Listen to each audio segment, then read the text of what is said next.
Nama Riza Khalid kembali jadi sorotan setelah ditetapkan sebagai tersangka kasus tindak pidana pencucian uang TPPU terkait tata kelola minyak mentah dan produk kilang Pertamina serta kontraktor kerja sama tahun 2018-2023.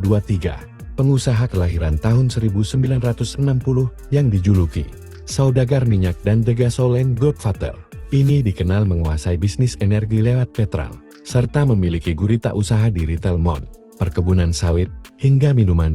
Riza Khalid menikah dengan Rustriana Adrianti dan memiliki 2 anak, salah satunya Muhammad Keri Adrianto Riza, yang lebih dulu menjadi tersangka dalam kasus serupa. Meski sempat membangun Kidzania di Jakarta, keluarga ini banyak beraktivitas di Singapura, pusat operasi bisnis Riza yang menaungi perusahaan seperti Supreme Energy, Paramount Petroleum, dan Cosmic Petroleum.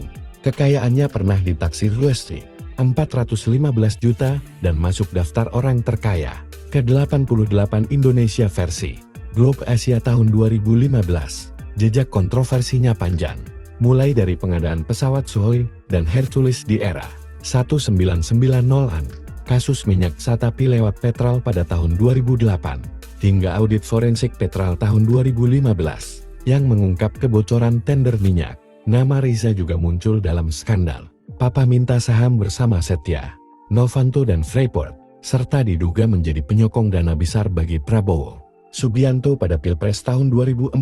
Kini, ia dijerat kasus dugaan korupsi sebagai beneficial owner PT Orbit Terminal Merak dalam tata kelola minyak Pertamina Subholding dan KKKS periode 2018 tahun 2023.